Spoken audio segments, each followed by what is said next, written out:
қосылып кетті ма? Кіресің пока.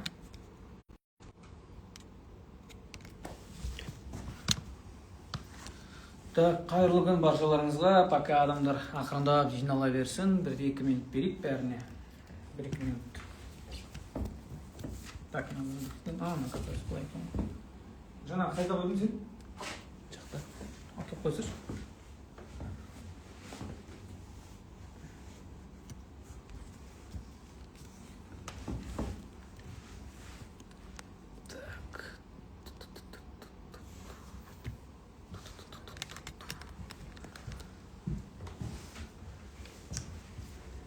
Саламатсыз ба?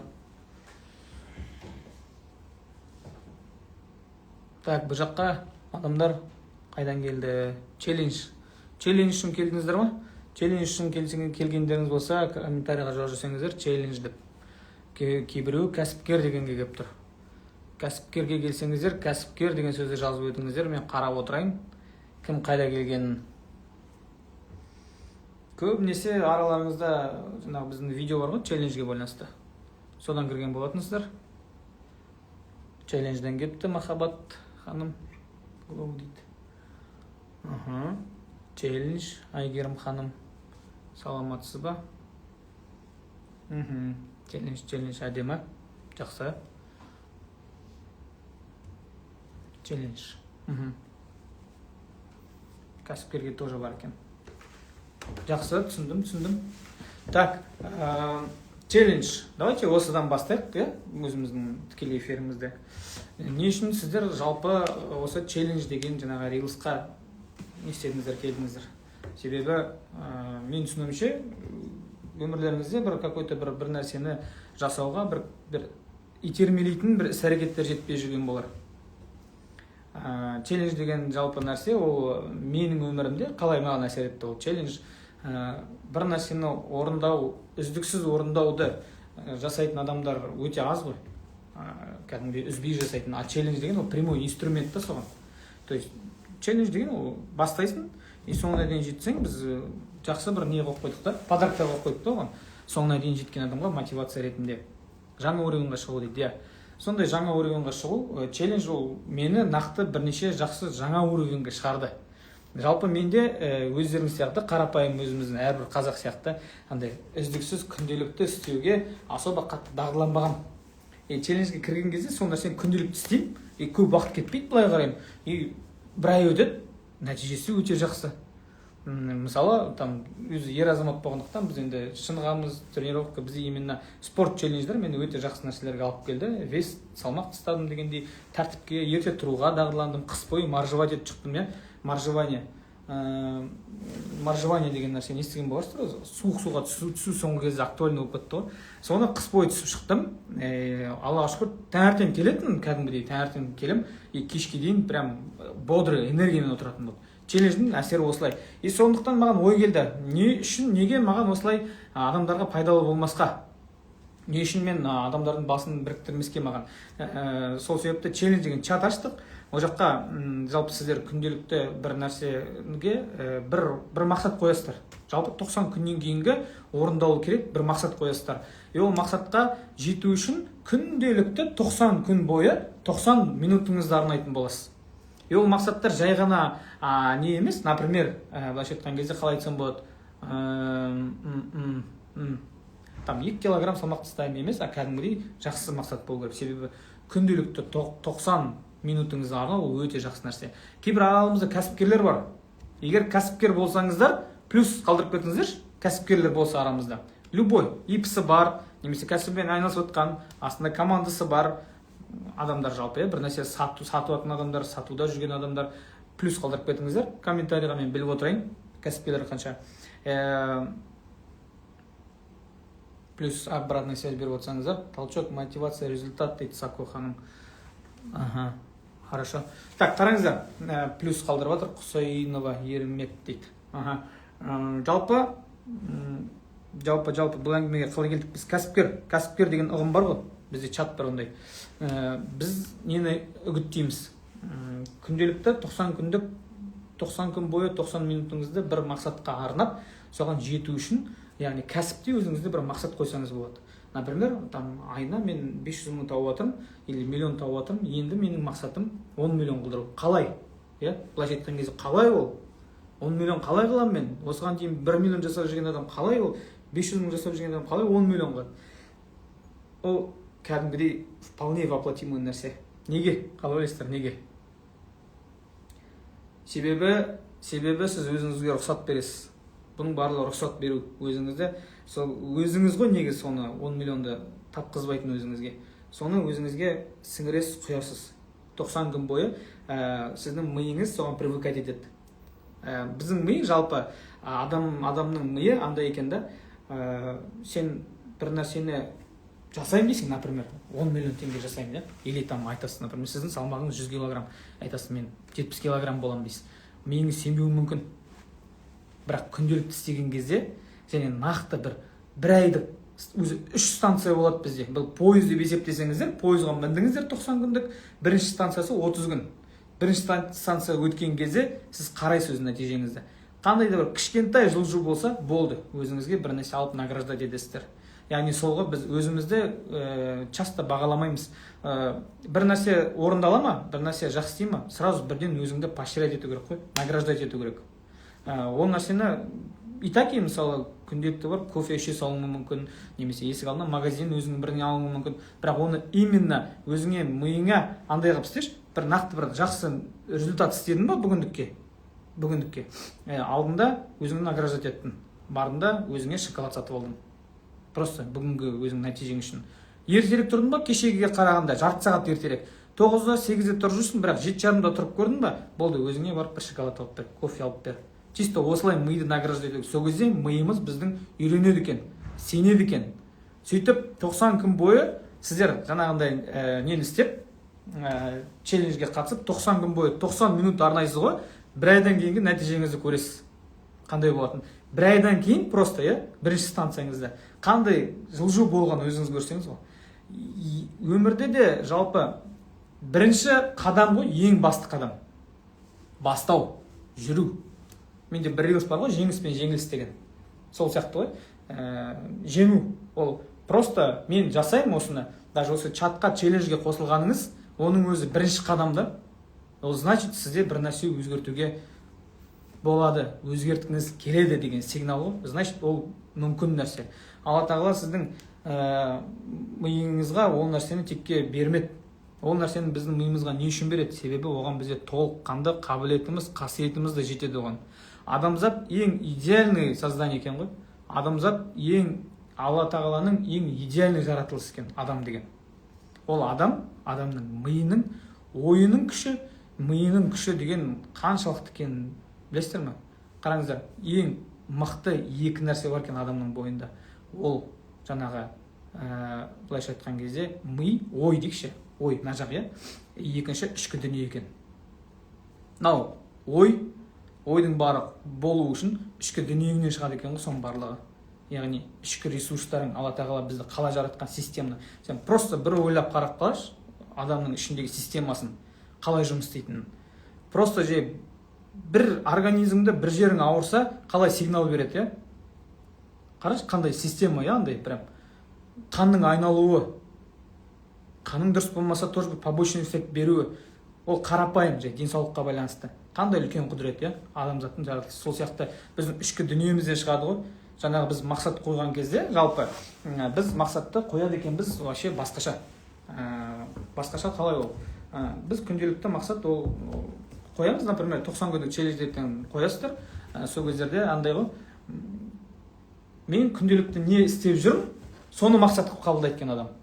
Там, допустим, кітап оқу. Кітап оқисыздар. Или там 2 килограммға азу, жаңа мен айтқандай. 90 күн тұрақты түрде жасау керек әрекеттер орта бірдей етіп беріледі ме? Күнделік тапсырма түрінде. Қазір оған келеміз, Айжан ханым. В общем, жаңағы мақсатты қою, біз не үшін мақсат деген тақырыпты қозғап жатырмыз? Себебі осы 90 күндік челленджде әр қайсыларыңыздың бір мақсат қоюыңыз маңызды. 90 күн бойы әрекет ете беру емес, әрекет ету жақсы ол. Но 90 күннен кейін мені қандай мақсатқа алып келеді ол? Соны қоямыз. Сондықтан да бұл жерде 90 күнде сіз қандай мақсат қоясыз? Егер де қаржылай жағын алайық, иә, қаржылай жағын. Көбінесе көп адамдар қаржылай қояды мақсат. Қаржылай мақсат қойған кезде, егер де сіздің табысыңыз миллион болса, иә, мысал ретінде, білмеймін, араларыңызда 500 біреу, 300 біреу миллион табады, одан көп табатындар бар. Миллион болса, сіз 3 айда 3 миллион табам деп қою емес. Ол мақсаттың бірінші деңгейі.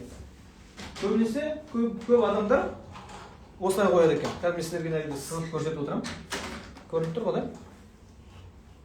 Қазір сызып көрсетем. Так, 37 адам болды. О, күшті. Жалпы енді қосылатын адамдарға мен айтарым, челлендж чатқа қосылдыңыздар ғой. Жай ғана қосылып, ішінде болу емес. Сіздердің сол подписаться етіп, маған да, ары қарай чатқа кіргендеріңізге осылай күнделікті жақсы нәрселер беріп отыратын болам. Қараңыз, жалпы мақсаттың А деңгейі болады екен. Мақсаттың А деңгейі. Мен сразу айтайын, мен жазуым жаман. Ол анау мінезің жаман екен деген әңгіме емес. Кішкентай кезімде мен өзі бірінші классқа барған кезде қолымды күйдіріп алғам. Сонымен бірінші класстың бірінші тоқсаны үйде өтті менде емделумен. Сондықтан почеркім осындай болып қалып болды. А болса, мынау А, мақсаттың А деңгейі. Мақсаттың А деңгейі, бәрі осылай жазамын. Мына жақсы. Мақсаттың А деңгейі туралы айтып жатыр. А деңгейі. Ол сіздің итаки айына миллион теңге табуыңыз. Например, ол 3 айда 3 миллион теңге. 3 миллион теңге ақша табу. Қараңыз, бұл мақсаттың А деңгейі. Енді менің айтарым екінші деңгей бар. Б деңгейі. Яғни 3 миллион таптың ба? Енді қараңыз, Б деңгейге өту үшін сіз ойлайсыз, маған осы челленджді пайдаланып, және де маған біреу көмектессе, кәсібімді бастап кетуге, немесе қазір спортты алатын болсақ, спорт деп мақсат қоятын болсаңыздар, 90 күн бойы үздіксіз спортпен айналысу керек десеңіздер, например, о жақта сіз ойлауыңыз мүмкін. Так, мен егер осы адамдармен бірге тренировкаға шығып отырсам, жүгіріп отырсам, видеолар көріп отырсам, мен салмағым итаки 5 килограмм түсірсеңіз 3 айда, например, А деңгейінде, а Б деңгейінде, допустим, 15 килограмм түсіруге болады екен дейсіз. Или ақшалай келетін болсақ, 3 миллион емес, маған біреу көмектессе, осы курсты көріп, осы мен сіздердің курстарыңызды алып, ары қарай соны сіңірсем, нақты инструменттерді пайдалана отырып, Б деңгейіне, например, 9 миллионға жете аламын деп қоя аласыздар мақсатты. Возможно ма? Возможно. 3 айда 3 миллион тапқан адам 9 миллионды табады. Қалай табады? Күнделікті әрекетпен. 90 күн бойғы әрекетпен. 3 миллион теңге нәрсені табу, 9 миллион теңге табуға вероятность бар. Жоқ емес, бар. То есть 3 есе жұмыс істейсің, как минимум, да? Как минимум фокусыңды, например, жұмыста бір нәрсеге ақша табуға, например, 6 сағат көңіл бөлірсең, осы жолы 7,5 сағат қоясың, плюс 1,5 сағатпен. Сол кезде 9 миллион пайда табасың айына, иә? Мысалы, бұл Б деңгейі мақсаттың. Енді С деңгейі бар екен мақсат қоюдың. Неге сізге 3 айда қиялдан басқа? Неге қиялдан басқа? Адамның бір үлкен тағы айырмашылығы бар екен, өзге жаратылыстан. Қиялдан алады екен. Адам қиялшыл болады екен. Алла тағала бізге сондай бір үлкен ризықты беріп қойған, қиялдану, армандау. Армансыз адам қанатсыз құс деп атамыз ғой. Армандауға болады екен. Егер де ол арман сіздің басыңызға кеп тұрса, демек ол арманға жетуге сізде толық мүмкіндік бар екен. Сондай екен. Адамның миына жаңағындай беретін мақсат, например, арман, бір арманды алатын болсақ, например, қараңыз. Давайте, чтобы түсінікті болу үшін бүйтіп жазайын. 9 миллион, 3 миллион, давайте болсын 100 миллион. Армандайсыз ғой. Армандауға болады ғой 100 миллионды. 3 айда табам деп. Енді қараңыз, бұған жетуге сізде толық мүмкіндік бар. Білесіз ба? Мынаны менің басыма текке салған жоқ, Алла тағала. Демек, менде мынаған толық қабілетім бар. Сіздерде де дәл осындай толық қабілеттеріңіз бар. Ең бастысы өзіңізге рұқсат беру. Қалай сіз мынаған жетесіз? 100 миллион деп мақсат қоясыз, бір. Одан кейін оны нақты реальность дейді ғой, шындыққа аласыз, сенесіз. 100 миллион басынан сізге арман болса, енді сол 100 миллионға жетем деп өзіңізді убеждать етесіз, сенесіз. Реальность айналдырасыз. Что это реально? Что это реально? И қалғаны барлығын 3 айға бөліп жазсаңыз болады. 100 миллионға жету үшін сізге 3 айда не істеу керек? 90 күн бойы әрекет ету керек. И бұл әрекеттердің качествосына байланысты. Қандай әрекетті жасайсыз? Соған байланысты. И ол әрекеттерді мен білем, что сіздер білесіздер, и таки. Я 3 миллион, 9 миллион, 100 миллион, күнделікті орындап атсаң жетесің ғой, конечно. Дұрыс көрінбей тұр дейді. Енді көрініп тұрған шығар. Ойлайтын шығарсыздар, қарапайым нәрсе ғой. И таки 90 күн бойы істесе, не істеу керек? Не әрекет сонда дейді. Дұрыс сұрақ, не әрекет? Күнделікті әрекет. Бұл әрекет жалпы бізде 90 күн бойы челлендж болады. Ол челлендж тегін. Чат бар, сол жақта общий мақсат қойылады. Сіздер әрқайсыларыңыз мақсаттарыңыз қойылады. Так, кері тұр дейтін айналдыруға бола ма? Сержан, білмейсің ба? Наоборот көрініп тұр дейді. Бүйтіп камераны не істеуге бола ма? Чтоб наоборот көрінетін дейді. Істенбейді ғой, да? Зеркальный көрінеді ғой бәрі. Но қарапайым ғой, мына жақта көрінбей тұр дегенде 3 миллион, 9 миллион, 100 миллион деген жазуды көрсеңіздер болды.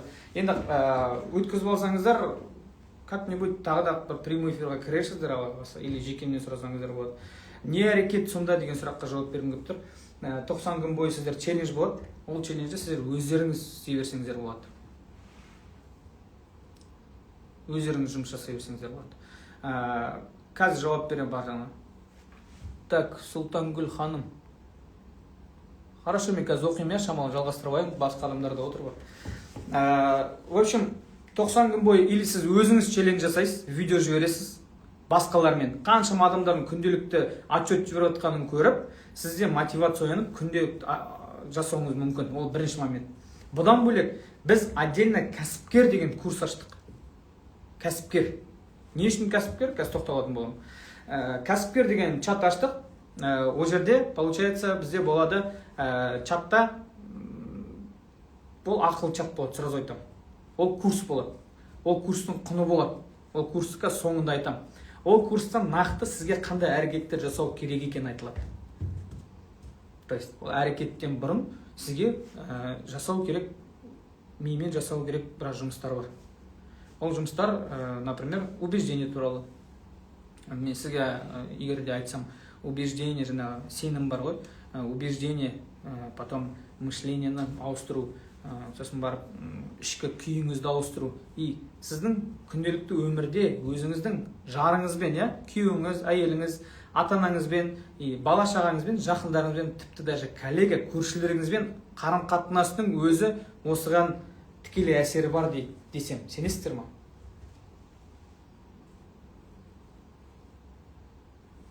Прикиньте, соның барлығы тікелей әсері бар екен. Себебі неге? Себебі оның барлығы ішкі күйге әсер етеді. Адам ішкі күйіне, энергияға. Соның барлығы жаңа курста беріледі, содан басталады ішкі күй туралы, мышление, убеждение, и ары қарай ұласады уже келесі уровеньдерға. То есть, сіз егер кәсіп бастай алмай жүрсеңіз, кәсіп бастап кетуіңізге әрекеттер бар ішінде. Видеолар. Ол видеоларды сіз жай ғана көріп қана қоймайсыз. Ол жақта ол видеоны обязательно бір видео көрдіңіз, екінші видеоны ашылу үшін сіз тапсырма орындайсыз. Үй тапсырмасын. Естеріңізде ме? Бала кездерімізде, студент кезімізде бізге үй тапсырмасын береді ғой. Не үшін? Себебі практика істеу үшін. Жай ғана теория емес, тыңдау ғана емес, арға жүзеге асыру үшін сізге соны істейтін бір әрекеттер береді. Сіз оны барып орындайсыз, істейсіз, жазасыз, жаттайсыз, келесі күні айтасыз. Ол әрекет. Сол сияқты бұл жерде де біздің курста оны жасайтын үй тапсырма беріледі. Үй тапсырмасын орындап жүктеген кезде ғана сізде келесі сабақ ашылады. Жаңағы айтқандай, мышление, убеждение, қарым-қатынас, ішкі күй болады. одан кейін сіздің кәсібіңіздің бастап кетуіңізге тікелей әрекеттер болады. И ары қарай жаңағы өзіңіздің инстаграмда, яғни қазір социальный заман ғой, социальный сетьте өзіңіздің көрсету, әлеуметтік желіде өзіңізді көрсету, инстаграмға шығу, басқа да платформаларға шығу да осы нәрсе қарастырылған ішінде. Маркетинг ішінде инструменттер бар. Дисциплина, міндетті түрде дисциплина туралы болады ол жерде. Себебі дисциплина ол жаңағы челлендж, ол есть дисциплина. Дисциплина болса, күнделікті үздіксіз бір әрекеттер болса, сіздің жаңағы мақсатыңызға жету пайызы әлде қайда жоғары. Курста сол туралы болады. Жалпы курсқа потом келем. Не үшін кәсіпкер? Не үшін кәсіпкер? Қараңыздар. Себебі менің ойымша, мен өзім қашан кәсіпке келгелі бері, қашан кәсіпке келдім, содан бері менің өмірімде өзгерістер өте көп бола бастады. Неге деп ойлап тұрсам, кәсіп деген ол бөлек бір жауапкершілік екен ғой. Егер мен бір жерде жұмыс істесем, найымда, бір жерде зарплатада, мен өзімнің нақты бір кішкентай жауапкершілігім бар, мен соны атқарамын. Жалақымды аламын, кетем, ешқандай уайым жоқ, стабильность, зона комфорта, комфортно маған, өзім істей беремін соны. Ал енді мен, когда өзім жеке кәсіп аштым, мен жеке бір жауапкершілік алдым. Жеке жауапкершілік. Маған маңызды уже ары қарай өсу, кәсібімнің болуы, клиенттер келіп жатыр, сотрудниктер келіп жатыр. Әрқайсының ары қарай жалақысын төлеуі, әрқайсысы клиентті ары қарай қабылдап алуын, ары қарай жүзеге асыру, оның барлығы жауапкершілік. Сол қарапайым жауапкершіліктен басталыпты менде оказывается. Сол себепті кәсіпкер болу маған, мен осы нәрсені үгіттеймін. Неге? Себебі сауда ол кәсіп деген. Кез келген кәсіп ол сауда. Пайғамбарымыз саллаллаху алейхи вассаламның өзі сауданы құптаған. Дұрыс па? Саудаласу сүннет. Не үшін? Ар жағын дұрыстап ойлап қарасам, кәсіпкер болу да үлкен бір нығмет екен. Кәсіпкер болу бөлек бір уровень екен ғой. Егер араларыңызда үйленген адамдар болса, особенно ер азаматтар болса, өздеріңіз жеке бір үйленгеннен кейін жеке үй болып шыққан кездеріңізді естеріңе алыңыздаршы. Когда жеке болып шығасың, жауапкершілік артады ғой. Тура сол сияқты кәсіп деген сен жеке шығуың ғой. Или Қазақстан кезінде СССР-да болды, потом бөлек шықты. Бөлек шыққаннан бастап дами бастады. Сол сияқты ғой, бұл жерде бір жауапкершілік. Сондай кәсіпкердің бойындағы қасиеттер туралы бұл курс. Кәсіпкердің бойындағы қасиеттер туралы. Яғни кәсіпкер қандай болу керек? Кәсіпкердің энергиясы постоянно жақсы болу керек. Оның күнделікті өмірі жеңіске толы болу керек. Қарапайым таңертең кешегіңнен 5 минутқа ерте тұрдың ба, оның өзі жеңіс. Қарапайым тұрдың да салқын душқа түстің ба, ол да борьба. Мен бір жыл болды, 360 бірдеме күн болды менің суық суға түсіп жүргеніме. Таңертең тұрам, обязательно суық суға түсем. Салқын душқа. Оның өзі күнде ойлаңызшы, бір жыл болды, бір жыл мен күнде таңертең тұрғанда, анан барғанда күрес менде кәдімгі душтың астына барарда. Күресем кәдімгі өз-өзіммен. И менде всегда бір нәрсе көмектеседі. Ештеме ойламаймын. Барам бет ойласып тұрам да, просто миымды сөндірем, уже үйреніп алдым. Миымды сөндірем да, просто қолымды қимылдатқызам, қол батыр болып кетеді менде. Қосып болды кетеді. Сол сияқты күрес қой. Кәсіпкер осындай күнделікті күрес, күнделікті жеңісте болу керек деп ойлаймын. Кәсіпкердің бойындағы қасиеттер үлкен жаңағыдай жауапкершілікке алып келеді. Сол кәсіпкердің бойындағы қасиеттер туралы бұл жерде сізді сондай қасиеттерге алып бару үшін бағытталған кәсіпкер деген курс. Кәсіпкер деген курс обязательно өзінің тәніне, денсаулығына, тренировкаларға мән беретін адам. Кәсіпкер деген міндетті түрде өзінің отбасымен ары қатынасы дұрыс, өзінің әйеліне немесе өзінің күйеуіне, бойдақтар болса өзінің жақындарыңыз бар ғой, ата-анаңыз, басқа да сестра, бауырларыңыз, соларға деген ара қатынасыңыз дұрыс болуы. Кәсіпкер деген жаңа рисктен қорықпау, тәуекелге. Екі нәрсеге Алла тағала ризық салып қойған екен. Біріншісі тәуекел, екінші сабыр. Кәсіпте де дәл солай дейді да. Бір нәрсе бастайтын кезде тәуекел етесің, бастайсың, арғай сабыр. Кәсіп бастап кету, сразу атып кету деген нәрсе жоқ емес, бар. Но егер бойыңызда кәдімгідей жаңағыдай күреске, сабырға толы болса, бойыңызда қасиеттер, онда сіздің жаңағыдай ары қарай да атуыңыз немес. Вполне воплотимо, сенуге болады ол нәрседен. Біз кәсіпкер деген курсты именно солай упаковать етіп жатырмыз, чтобы адам сол жақтан өзіне қасиеттер сіңіру.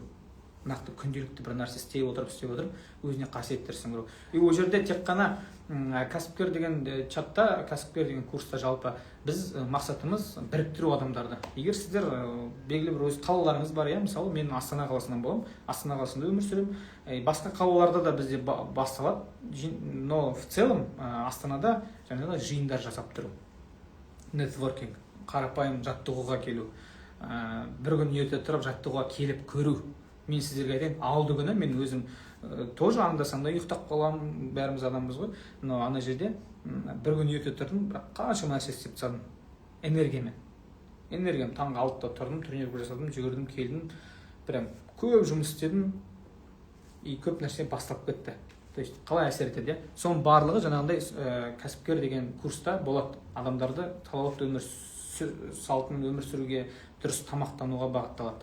И жалпы рухани жағы міндетті түрде бағытталады. Рухани. Енді қараңыздар. Так, мен бір нәрсе айтқым келеді. Жалпы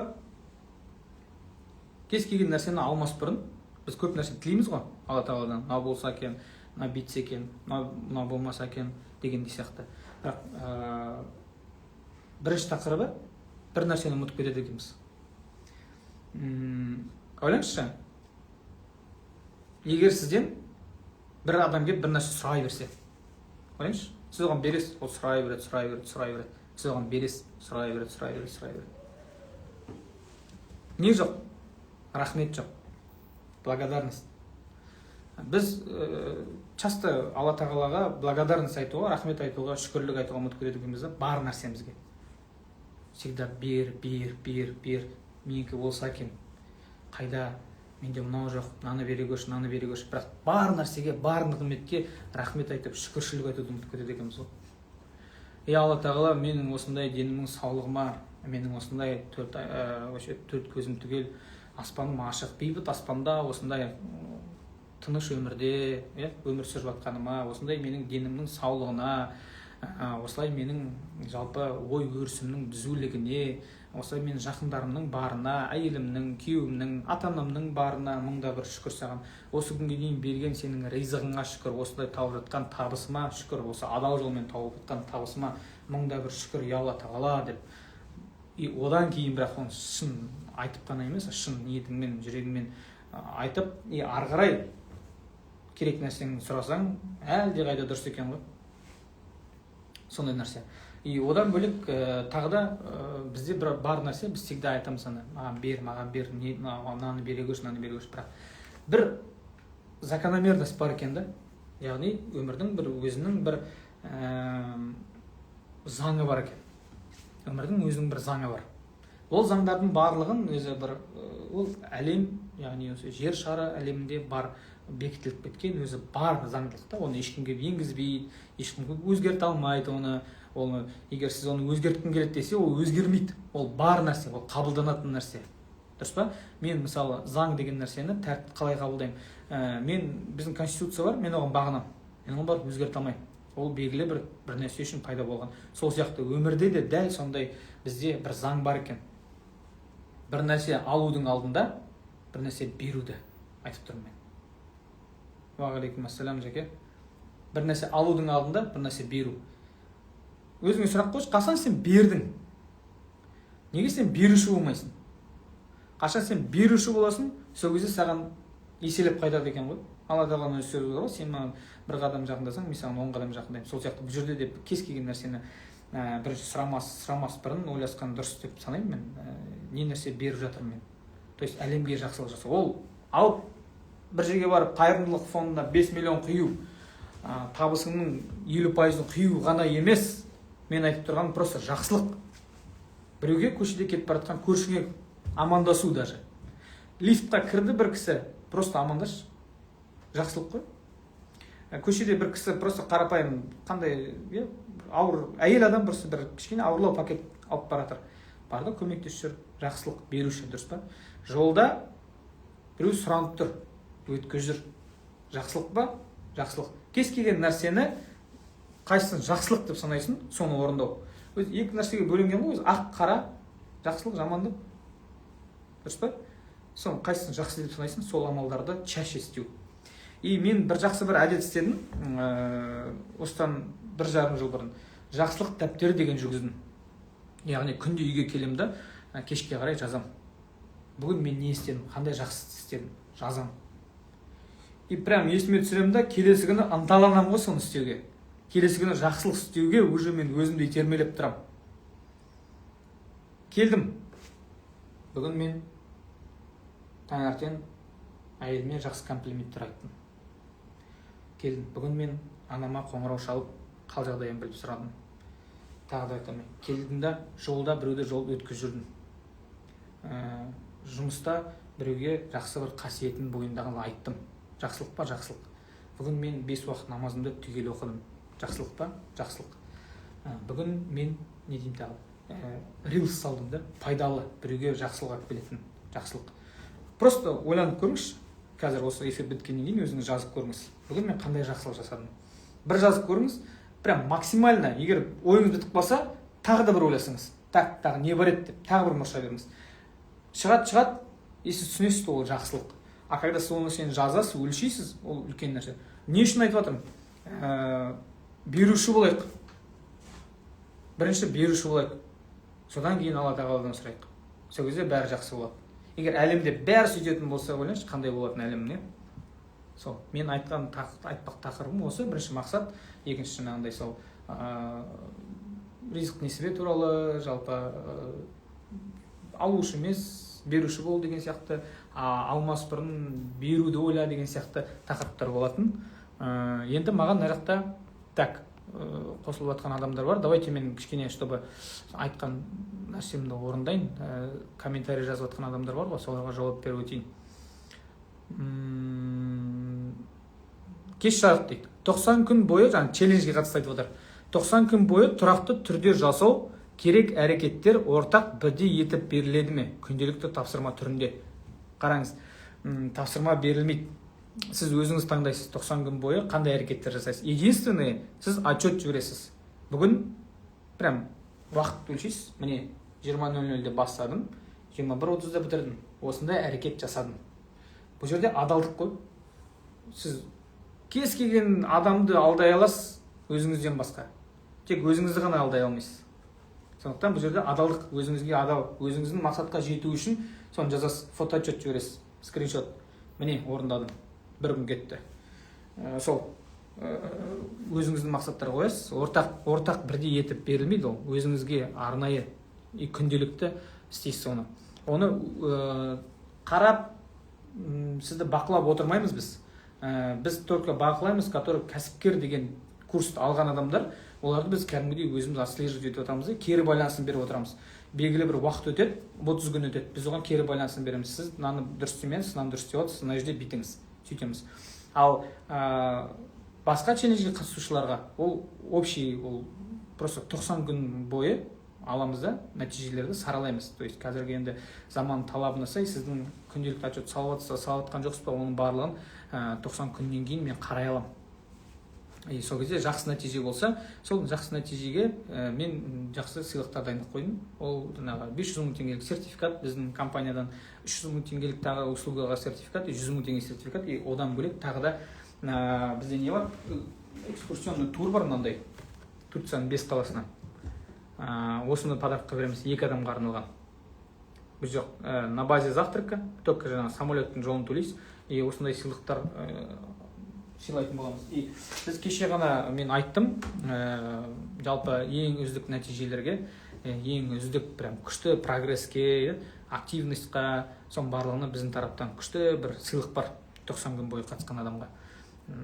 Ол сыйлық кеше шешім қабылданды, таңертең кеше мен айттым зумда. Ол бізде умраға жолдама, бір адамға умраға жолдама. Өзімді қатты мотивирует умра деген. Өзім умраға қатты барғым келеді. Сол себепті жаңағы айтқандай беруші болғым келеді. Бұл челленджге қаншама адамдардың келіп мақсатына жетіп, тәртібін дұрыстап, бір нәрсе өзгертіп мақсатына жетіп, сол жетуі маған маңызды да. Екіншіден, біреуге сондай сыйлық сыйласам, біреуді қуанта алсам, маған үлкен бір күшті нәрсе береді ішкі дүниеме. Ішкі дүнием жақсы болады. сол. Так, келесі сұрақтарға өтейін. Қаржы керек етеді ме? Мысалы, декреттегі анам қатыса аламын ба? Жоқ, челленджге ешқандай ақша керек емес. Қатыса беріңіздер. Тегін сіздерге ол барлығы. Ал бірақ ары қарай, жаңа мен айтып өттім, егер де сіз челленджге қатысып, бірақ инструменттер керек болса, қалай дұрысырақ болады деген сияқты.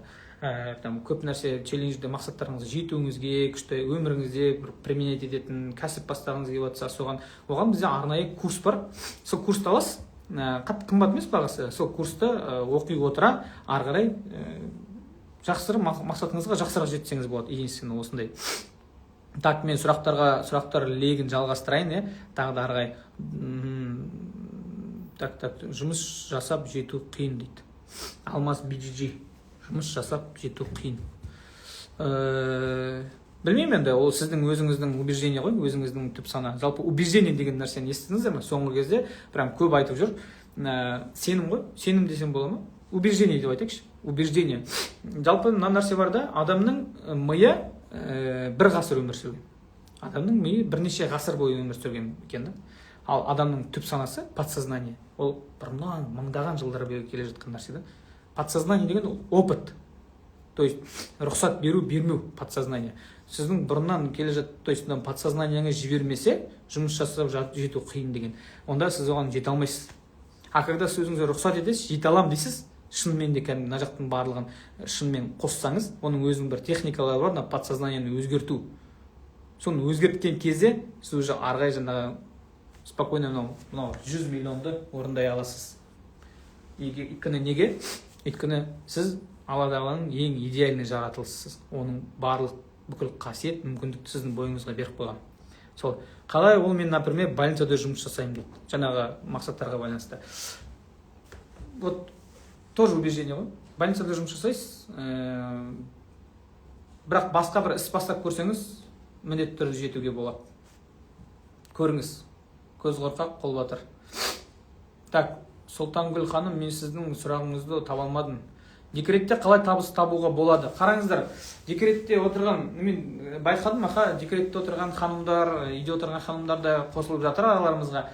Как раз таки, қараңыз, бізде жаңағы курс бар ғой, кәсіпкер деген. Ол туралы қазір мен айтатын боламын. Ол жақта мемлекеттің тарапынан, курсты алған адамдарға біздің тараптан бонус бар. Ол қандай бонустар? Мемлекеттің тарапынан берілетін ақшалар бар ғой. Грант, субсидия, тағы да декретке байланысты нәрселер бар. Тағы да бізде көп толайын деп жатыр программалар. И солардың барлығы сіз курс оқыған адамға бір общий, басқа бір чат болады, басқа бір сообщество болады. Сол жақта сізге именно сол информация беріледі. Қазіргі таңда қандай финансирование болып жатыр мемлекеттен, қандай мүмкіндіктер болып жатыр, соларға қандай қатыса аласыз да прямой. То есть ол грант, субсидия дегендер всегда ашық тұрмайды. Например, 1 700 000 грант қазір скоро ашылады, бірақ қашан ашылатынын білмейді. Адам өткізіп алуы мүмкін. А біз сол чаттарда сізге актуальный информация беріп отырамыз. Қазіргі таңдағы мемлекеттегі актуалды бағдарламалар беріліп отырады сіздерге. Сондай. И ол жерде курста сізге еще дополнительно обучение беріледі. То есть сол грант, субсидияларды өзіңіз жасап үйрене аласыз. Өзіңіз жасап үйреніп аласыз. То есть сізді сондай бір грант жасайтын, субсидия жасайтын адам болып шыға келесіз. Ешқандай бизнеспен айналыспаған болса да бола ма дейді. Болады әрине. Любой адам, үйде отырмаған адам бәрі қатыса алады ғой. Команда кәсіпкермен жұмыс жасай ма бұл проектте? Қараңыздар, бұл жерде команда. Получается, қараңыз, бізде адамдар болады, именно курс алған адамдарға біздің тараптан кураторлар болады, сізді қарап отырады. Нәтижеңізді қалай жетіп жатсыз, жетпей жатсыз ба, тапсырмалар орындап жатсыз, орындамай жатсыз ба. И сонымен сізді ары қарай жетелейтін болады. И ол кәсіпкер деген курсты алған адамдардың арасында общий бір бөлек-бөлек командалар құрамыз. Бір-бірлеріңізге жәрдемдесіп, көмектесіп отырасыздар. Яғни нетворкинг, бір-біріңіздің көмегіңізді пайдаланып отырады. Сондай. Так, реакциялар көріп жатырмын. Рахмет. Айтып отырғаныңыз рас нәрсе дейді Сағынай Ерімжанова. Рахмет, Сағынай ханым. Так, Жәке, понедельник бізде челлендж басталады. Неше тапсырма орындау керек? Өзіңізге байланысты қараңыз, курсқа байланысты неше тапсырма орындау керек дейді. Курстың барысында сізге видео беріледі. Сол видеоны көрген кезде тапсырманы қашан орындайсыз? Сол кезде бірақ келесі модуль ашылады. Өз қолыңызда қашан орындайсыз. Но өзі видеоны көріп отырсаңыз өзі тезірек орындап тастағыңыз келеді өзі. Яғни бір тапсырманы орындағаннан кейін көресіз қаншалықты сізге ұнап қалатынын оның барлығын. Кәсіп бастағым келеді, осындай челлендж қажет болып тұр. Как раз бастап кетіңіз. Жалдамалы жұмыскер болсаңыз қиындау сияқты дейді. Жоқ, бауырым, ол сенің өзіңнің, конечно, мнениең, оған мен кәдімгі құрметпен қараймын, сыйластықпен қараймын, бірақ дегенмен де ойлашы, Алмас бауырым, жаңағындай айына миллиард, миллиондап тауып жүрген азаматтар бар. Олардың сенен не айырмашылығы бар деп ойлайсың? Оларда сенен артық бір қол бар ма? Оларда сенен артық бір аяқ бар ма? Или там басы екеу ма? Көз төртеу ма? Дәл сен сияқты жаратылыс қой. Адам өмірге келген кезде бірдей болып жаратылады екен ғой. Арғы қандай болып өсетіні ол өзіне байланысты екен. Өзінің таңдауын. Таңдау деген нәрсе бар ғой. Біздің таңдау жалпы адамға беріп қойған тағы бір керемет ризық. Періштеден дәрежесі жоғары адамның, білесіздер. И періштеден жалпы басқа жаратылыстардан қандай тағы да бір айырмашылығы бар деп ойласаңыз, ол таңдау екен ғой. Таңдау хақы бар бізде. Біз таңдай аламыз. Қандай таңдау жасайсың, ол сенің еркіңде. То есть сен егер сен таңдасаң, мен жалдамалы жұмыскер болсам да осы мақсатыма жетемін десең, таңдасаң егер, шын сеніміңмен, онда сен жетесің. Ойлашы. Қалай өзгертуге болады? Жәке, Жәнібек, подсознаниенің барлығы біздің сабақтар бар, соны егер көріп, тапсырма орындасаңыздар, Құдай қаласа өзгереді деп ойлаймын. Курс бағасы қанша курстың қазір келеміз, шыдаңыздар шамалы. Так, айтып жатқан өте дұрыс нәрсе, осына көп адамдар шын ниетімен түсініп жасаса жақсы ғой. Менің ниетім жалпы осы. Қараңыз, жасаса жақсы ғой. Бұлай болар еді. Бұлай маған тренировка жасау керек еді, маған ерте тұру керек еді, мен табысымды арттыру керек еді деген әңгімелер бар ғой. Оның барлығы сол керек еді деген вопроспен қалып қояды екен ғой. Нақты шешім қабылдап, нақты дедлайн қою керек. Егер орындамайтын болсаңыз, сразу айтыңыз. Мысалы просто сіздің мысалыңызды айтайын, айтып жатқандарыңыз өте дұрыс нәрсе. Осыны көп адамдар шын ниетімен түсініп жасаса жақсы ғой. Бірінші, өзіңізден бастаңыз, өзіңіз бастап көріңіз, сосын уже басқа адамдардан сұрауға болады деп ойлаймын. Жалпы не үшін бұны айтып отырмын? Керек еді деген әңгімемен жасаса ғой деген әңгіме болып қала береді оның барлығы.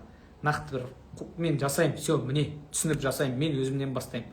Мен осыны жасаймын, түсіндім, міне, кеттік деп басасаңыз, қараңыз, айналаңыздың барлығы қалай басқаша болатын. Сіз, например, айналаңызды жасай алмайтындарды көріп тұрсыз да, ол айна ғой. Сіз қандайсыз, жан-жағыңыздағы барлығы сондай.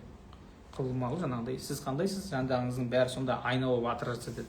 Егер ол нәрсе сізде кетсе, егер осының барлығын жасап бастасаңыз, шынымен өзгеріп бастайсыз ғой, сол кезде қалай айналаңыздың өзгергенін байқамай қаласыз ғой.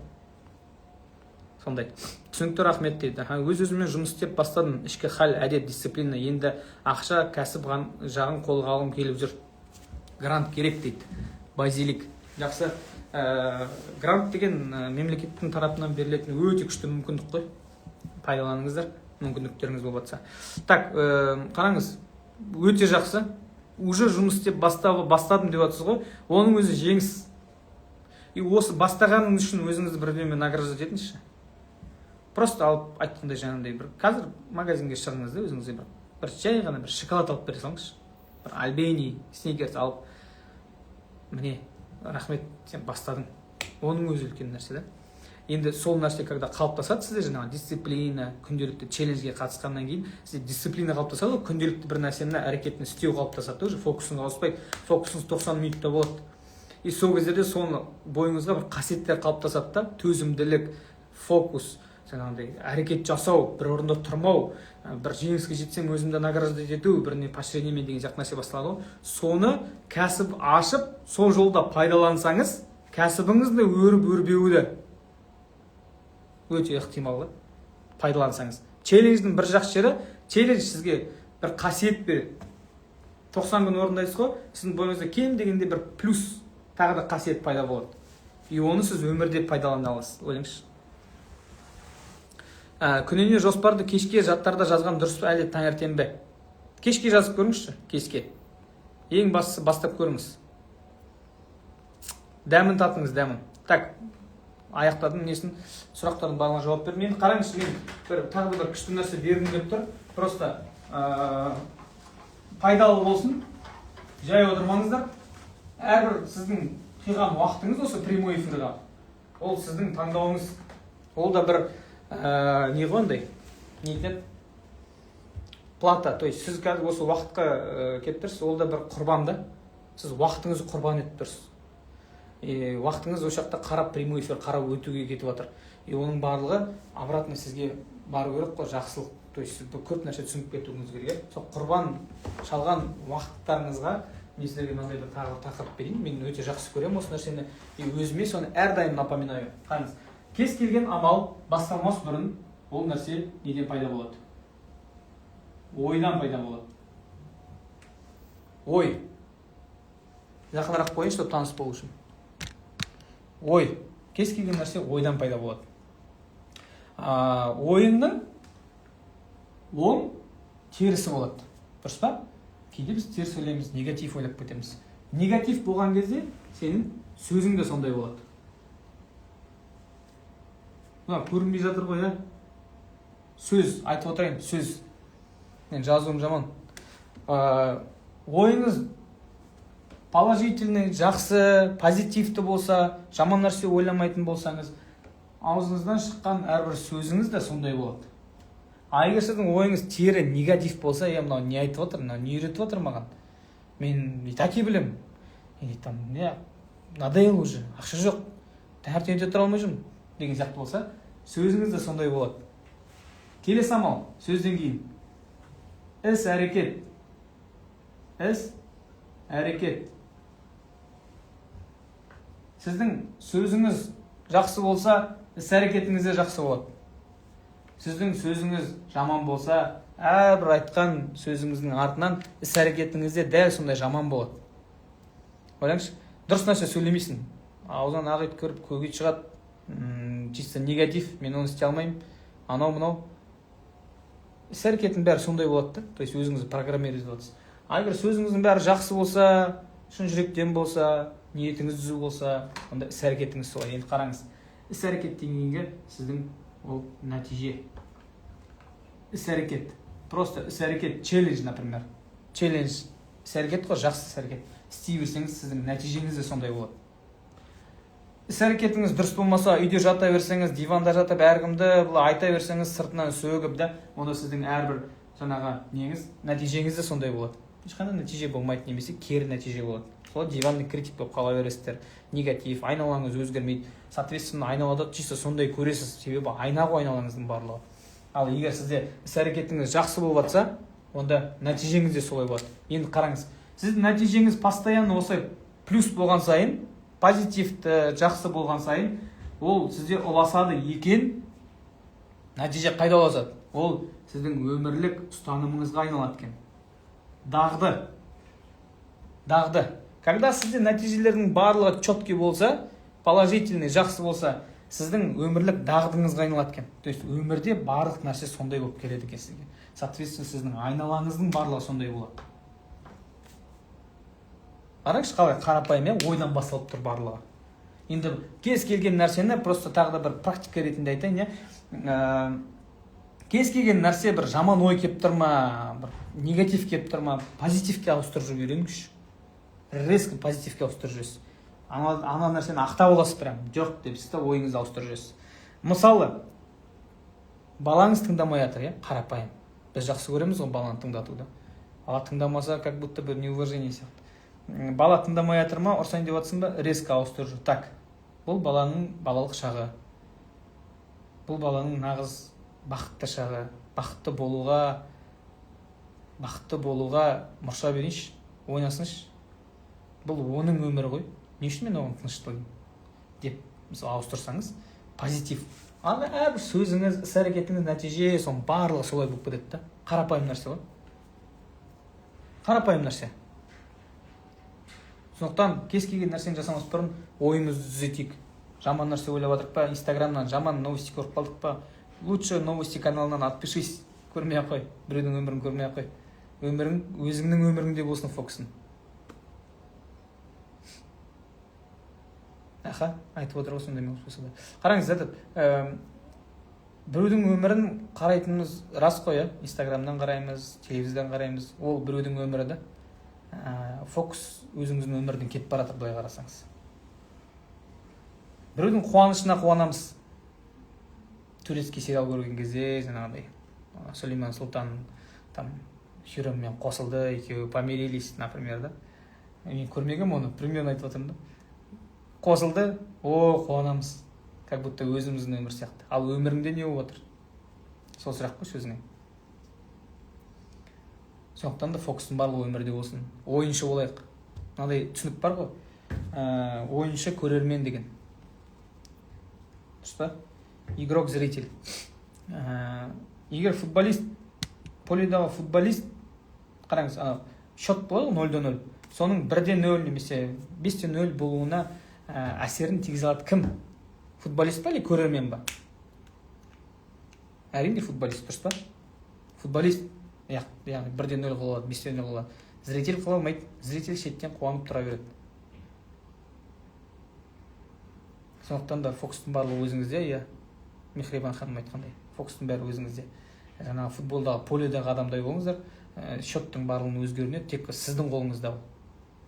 Ал шотта тұрсаңыздар, біреудің өмірін қарасаңыздар, ол жақта сіз ешқандай әсер бере алмайсыз оған. То есть ешқандай нәтижеге жеткізе алмайсыз. Өзіңіздің өміріңізде фокус болсын деген ниетім.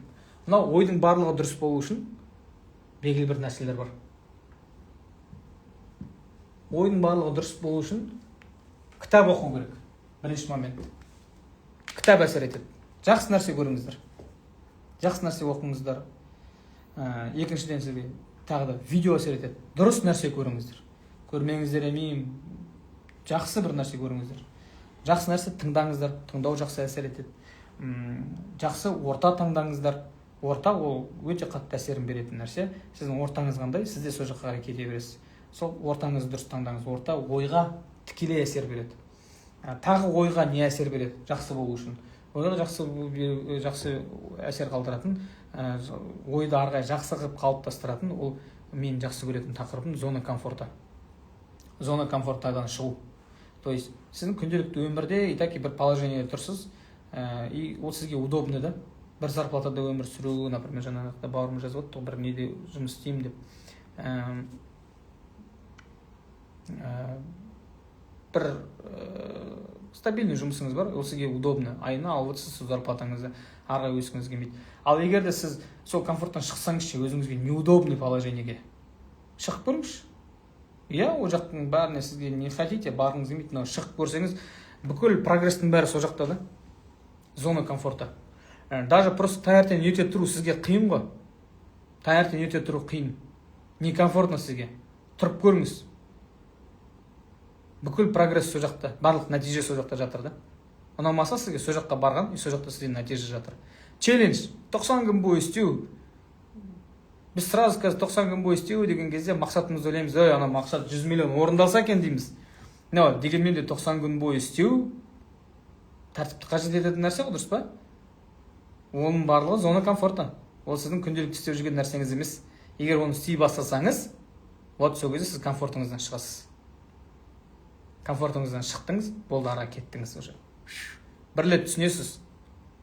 Зона комфортадан шығып көргеннен кейін кәдімгідей кайфын былайша айтқан кезде түсінесіз, ары қарай уже кетесіз ғой. Осылардың барлығы ойға әсерін береді. Сондықтан да ойыңыздың дұрыс болуы үшін барлығын жасаңыздар дегім келеді. Так, мен мына жақта бір нәрсе өткізіп алдым, оқып жүрейінші. Мен бастағаныма 2 жыл болды. Жақсы істер жасап, барлығына бірдей қарап, ештемем жоқ. Енді Аллаға шүкір өзіме келді деп түсіндім. Машина алдым, өз уақытымда жақсы ойлап қана жүрдім. И негатив ортадан алыстадым, машалла. Күшті ғой. Осылай жалғаса берсін. Осылай өзіңізде болсын. Мен адамдарға мән бермейтін болдым. Фокусымды өзіме қараттым дейді. Мен қуаныштымын. Өте әдемі, жақсы. 5 жыл болды таксиде жүргеніме, шыға алмай жүрмін. Таксовать етіп жүр деп түсініп отырмын мен сізді. Таксовать етіп жүрсеңіз, енді ол да бір зона комфорта. Ыңғайлы ғой, удобно. Келдіңіз, таксовать еттіңіз, сразу ақшаға алдыңыз, кеттіңіз. Когда өзіңізге неудобно нәрсе істейсіз, сол кезде уже басылады да барлығы. Қиын болады. Мүмкін сізге ұнамайды ол. Организмнің побочный эффекті ғой. Сіздің өзіңіздің миыңыздың беретін сізге кері байланысы ол. Қойшы қайтесің. Бірақ именно ростың бәрі сол жақта жатыр. бүгін жұмыстан шығып кеттім дейді. Басшылық удобный болғанын қалайды, мен көнбей кеттім дейді. Біріншіден басшылығыңыз өзіңізге айтты ма солай, мен сіздің удобный болғаныңызды қалаймын деп. Кейде біз өзіміз қалай ыңғайлы солай қабылдап аламыз ғана. Мүмкін ол басқаша болған шығар. Дегенмен де білмеймін енді. Бұл да бір өзіңіздің таңдау әйтеуір хайырмен болсын сізге. Мен сіздерге айтпаймын жұмыстан шығып кетіңіздер деп. Жұмыста жүріп та ақшаны табуға болады дополнительно. Жұмыста жүріп та мақсаттарыңызға жетуге болады. Бірақ дегенмен де менің үгіттейтінім ол кәсіпкерлік жолы да. Кәсіп бастап көріңіздерші, бастамасаңыздар. Кәсіп деген өте жақсы нәрсе. Біздің Қазақстанда статистика бойынша екінші жыл ИП-ны ашып, екінші жылы жабылып қалатындар саны 90% екен. Ол алдыңғы жылғы информация. Осы жылғысы примерно плюс-минус кішкене жақын. Екінші жылға жетпей жабылып қалады екен ИП-сы барлар, ТО-сы барлар, ойлаңыздаршы. Сондықтан бастадыңыздар ма, обязательно бір нәрсе кәсіп бастадыңыз, бір ай жасап болдыңыз, кішкентай табыс таптыңыздар ма, болды, өзіңізді бір нәрсемен награждать етіңіз. Молодец. Жәнібек, жарадың, сен бір ай шыдадың да, бір ай кәсіпкерлік жолын бастап көрдің. Осының үшін саған мәлі бағда кешке өзіңе бір баняға рұқсат бер. Ер адамдарға. Бұл тақырыптардың барлығы не үшін қозғалып жатыр? Жалпы кәсіпкер деген курс туралы ғой.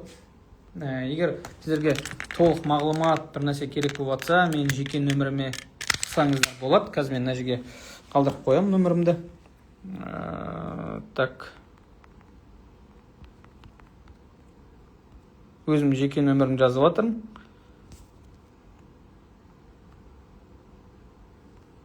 Так, мынаны қалай закрепить етіп қояды? Қалай закрепить етіп қояды? Прикрепить комментарий. Закреп. Все, прикрепил. Осы нөмірге, если что, жазсаңыздар болады. Кәсіпкер деген курс жайлы. Кәсіпкер курсын жаңа көп адамдарға айтып өттім. Жалпы бағасы символический. Қараңыздар, бағасы символический. Жаңа сұрады көбісі. Кәсіпкер курсының бағасы 19.990. Жалпы бағасы. Оның ішіне не аласыздар? Өзіңіздің күнделікті жасау әрекеттеріңізге, жаңағындай қасиеттеріңізді бойыңызға сіңіресіз да. Мышление, убеждение, үйдегілермен қарым-қатынас туралы, кәсіпкердің бойындағы болу керек қасиеттер туралы. Одан бөлек жаңағындай мен айтқандай кейбіреу өзін инстаграмнан жүгізбей жүр, сол нәрсе беріледі. Яғни тікелей эфирларға шығу, рилстар салу, өзі түрін көрсетпей жатқан қанша азаматтар бар, қорқады просто. Себебі публичное выступление әлем бойынша, жалпы әлемдік өлімнен кейінгі тұратын фобия екен да. Сол нәрсені жеңу бағытталған, сосын жаңағыдай именно сату, команда құру деген сияқты нәрселер ішінде бағытталған. Кәсіпкер деген курстың ішінде бірнеше модульдан тұрады. Олдан бөлек оның ішіне дисциплинаға бағытталасыз, яғни челлендж бар ғой. Челлендж жасайсыздар, құдай қаласа бізбен кіріп отқан. Сол челленджда дұрыс 90 күн бойы мақсатыңызды дұрыс қойып, соған жету үшін инструменттер бар. То есть усиливать етеді да, челленджді өтуіңізге сізді қуаттайды, күшейтеді сізді. Ол курсқа кірсеңіздер. Ол курстың бағасы 19.990, бірақ мен қазір скидка беріп жатырмын. Именно осы қазір жазсаңыздар сізге скидка 50% болады. 9.990. Қайда кетпей жатқан ақша, 10 000 теңге деген ол магазинге орып тастап кеттім, бензин құйдың, сондай ғой. Бірақ оның дұрыс инвестиция ғой, бұл да бір таңдау. Дұрыс инвестиция жасаңыздар, курсты алғашқылардың бірі болып алып жатсаңыздар, сіздерге 50% жеңілдік, 9.990. И плюс сізді арнайы чатқа қосатын боламыз. Қазіргі таңда мемлекеттен беріліп жатқан бағдарламалар бойынша сізге информациялар келіп отырады. Яғни информация, яғни жаңа грант, субсидиямен айналысам ғой, мен өзім жалпы компаниям бар, даму қолдау деген. Сол компанияда именно грант, субсидия мемлекеттің тарапынан берілетін, және даму кредитование 12,6% деген сияқты. И тағы да скоро нелер қосылады, біраз программалар мемлекеттің тарапынан берілетін. Солардың барлығы актуальный информация беріліп отырады сол жақта. То есть ол нәрсе всегда ашық тұра бермейді. Оны ұстап алу, бір моментке түсу маңызды, мен соның барлығын сол жаққа беретін боламын. Сондай. И қараңыздар, араларыңызда кәсіпкер болып жатса, кәсіпкерлер, егер ИП-сы, ТО-сы бар азаматтар болып жатса, сіздерге грант субсидияға қатысуға именно осы промокод айтасыздар, промокодты айтасыздар. То есть біздің жаңағы челлендж деп жазсаңыздар, бізге біз сол челленджге келіп жатқан адамдарға арнайы скидкамыз бар сопровождениеге. Себебі грант деген нәрсе, білмейтіндеріңіз болса, ол берілетін қайтарымсыз ақша ғой. Кәсіпті бастауға, дамытуға, соған біз сіздерге документация жасап береміз. То есть 1 миллионнан 10 миллионға дейінгі ақша гранттарға сіз қатыса аласыз. 1 миллионнан 10 миллионға дейінгі. 20 миллиондық грант бар, бірақ уже басталып, уже қазір защиталар болып жатыр, уже басталып кетті ол. Келесі жылы қатысам десеңіздер, тоже алдын ала сізді жазып қоя аламыз. Субсидия бар. ипіңіз 1 жылдан асып жатса, ипіңізға арнайы жаңағыдай субсидия алып бере аламыз. Мемлекеттің тарапынан әрбір жұмыскеріңізге жалақы алып береміз. Әрбір жұмыскеріңіз, ойлаңызшы, сізде 1 жылдан ИП или тоңыз ашты, и сіз просто рабочий алып қойдыңыз, и мемлекет оның бір бөлігін зарплатасын төлеп беріп отырды. 130 мың теңгеге дейін. 130 мың теңгеге дейін төлеп беріп отырды ай сайын. Осы бағдарламалармен біз айналысамыз, осыған көмектесеміз. Арнайы, егер сіз челлендж деген промокод айтатын болсаңыздар, бізге біз сіздерге оған 30% жеңілдік береміз. Например, 800 мыңның услугасы сізге болады 550 мың ба? 550 мың теңгеге болады. 560 мың ба, сондай короче. Сондай теңгеге аласыздар. Субсидия услугасы, например, 500 мың болса, 5 адамға, сіз оған тоже скидкамен аласыздар. 30% жеңілдік, 350 мың теңгеге аласыздар. И плюс қараңыздар, мына курс бар ғой, бізде болып жатқан. Так, қайда мына үшіншісі? Тұрмайды? Жоқ, мынау. Так, бізде мынандай бір сыйлық бар. Қараңыздар. Кім қазір курсқа жазылғысы келеді? Маған жекеге жазыңыздар. Қазір 50% скидка беріп тұрмын. Жекеме жазсаңыздар болады. Немесе, жарайды аха, мен өзіме жазыңыздар. Кім курсқа қатысқысы келеді? 9990 теңге тұратын. Плюс жаңағындай услугаға кім кіргісі келеді, соларға қазір жазылған алғашқы 3 адамға бізден сыйлық. Біздің тараптан сыйлық. Мынандай экскурсионный тур бар. Алғашқы 3 адамға ғана берем. Қалғандарыңыздар обычный 50% жеңілдікпен ала бересіздер. Мынандай экскурсионный тур Турцияның 5 қаласына. Турцияның 5 қаласына бар. Бұл жақта путевка. Получается, қараңыз, путевка бар. Путевка 5 қалаға. Анкара, Анталия, Памуккале, Стамбул, Каппадокия. 5 қалаға. Осындай жолдама. 5 қалаға экскурсионный тур. Бұл жақта өзіңіздің қалтаңыздан кететіні тек қана самолетқа ақшаңыз кетеді. И ан жақта өзіңіздің тамақ жеуіңізге. Бұл тур сізге не береді? 4-5 звездочный отель, тұру ішінде тегін. Және де на базе завтрака беріледі сіздерге. И ары қарай жаңағыда 5 қалаға экскурсия. Осы кірет ішіне. Бір емес, 2 адамға арналған. Өзіңіз емес, өзіңіздің жақындарыңызбен, жолдасыңызбен, әйеліңізбен, досыңызбен баратын боласыз. 2 адамға арналған осындай экскурсияны тур берем. Кім маған қазір уақыт бойынша қараймын, боламын. Сондықтан просто курс алмайсыздар и осындай алып келесіздер, ойлаңыздаршы.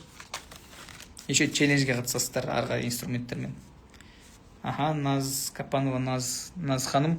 Жақсы. Қараңыз, бізде курстың бағасы 9990. Енді бізде тағы да бір просто видео уроктарды алсаңыз болады, жаңағыда 10 мың теңгеге. И ары қарай бізде тағы да ішіне услугаға кіретіні бар да. Оның бағасы бізде жалпы 200 мың теңге, 199.990 деген баға бекітілді. Оның ішіне сізге 90 күн бойы челленджге просто қатысып қана қоймай, кәсіпкер деген курсты оқисыз, и плюс нақты бір мақсат қоясыз. Кәсіпкер деген курсқа кіресіз қой, 1 айлық курс, мақсат қоясыз. Мен 1 айда осы курс арқылы мынандайға жеткім келеді. И біз сізді нақты солған жеткіземіз. Яғни сізді қарап отыратын адамдарыңыз болады. Сізді қарап отыратын, қадағалап отыратын, біздің командадан қадағалап отыратын адамдарыңыз болады. Сол адамдар сізді ары қарай сопровождать етеді. Оның бағасы тоже 50%, 99.990. Любая предоплата, қазір предоплата жіберіп қойсаңыздар, қазір мысалы Наз ханым, сіз егер курс қана алам десеңіз, өз еркіңіз, егер жаңағы 99.990 теңгелік нәрсені алам и предоплата ретінде қазір мен міне 10 мың теңге десеңіз, сол кезде өте үлкен нәтижеге жетесіз, ол сөзсіз. И плюс сол услуга алған адамға біздің тараптан тағы да бонустар бар. Ол біздің даму қолдау компаниясынан 100 мың теңгелік бір услуганы сізге тегін істеп береміз. Просто курс алмайсыз, жаңағындай 100 мың теңгелік услуганы аласыз бізден. Ол гранттар бар, қатыса аласыз и все. Телуас Абдибаев деймін. Так, бұл жақта біраз тақырыптар қозғалды жаңа, жалпы курс жайлы. Бізде курс кәсіпкер деген курс ашылып жатыр қазір. Ол курста құндылықтардың барлығын біз чатқа жіберіп отыратын боламыз. Яғни челленджда 90 күн бойы челленджді орындау, не только ол, а плюс өзіңіздің мақсатқа сізді жетуге көмектесу кіреді ішіне, курстың ішіне. Ол жақта сіздің күнделікті мышлениеңізді ауыстыру үшін, убежденияларыңызды, қарым-қатынас үйдегілеріңізді, яғни кәсібіңізді ашам немесе дамытам десеңіздер, инструменттер бар. Ол инструменттер просто видео ретінде берілмейді, а сіз оны нақты орындау керексіз. Үй тапсырмасы арқылы сол нәрсе беріледі. Мен ойлаймын сіздерге максимально пайдалы болды. Себебі мынау қиған уақыттарыңыз, 1 сағат уақытыңыз, ол 1 сағат уақытыңыз ол сіздің құрбаныңыз ғой. Құрбан еттіңіз осы уақытыңызды, и осы уақытыңыз максимально пайдалы болды деп санаймын. Қосылғаныңызға, челлендж деген чатты таңдағаныңызға, комментарий жазып челлендж деп рилсқа қойып кеткеніңізге, зумға кіргеніңізге, сондай таңдау жасағандарыңызға үлкен алғыс. Бірге өркендейік, бірге үлкен мақсаттарға жетейік, бірге дамиық. Олай болса, аманшылықта, сау саламатта болыңыздар. Қайырлы түн.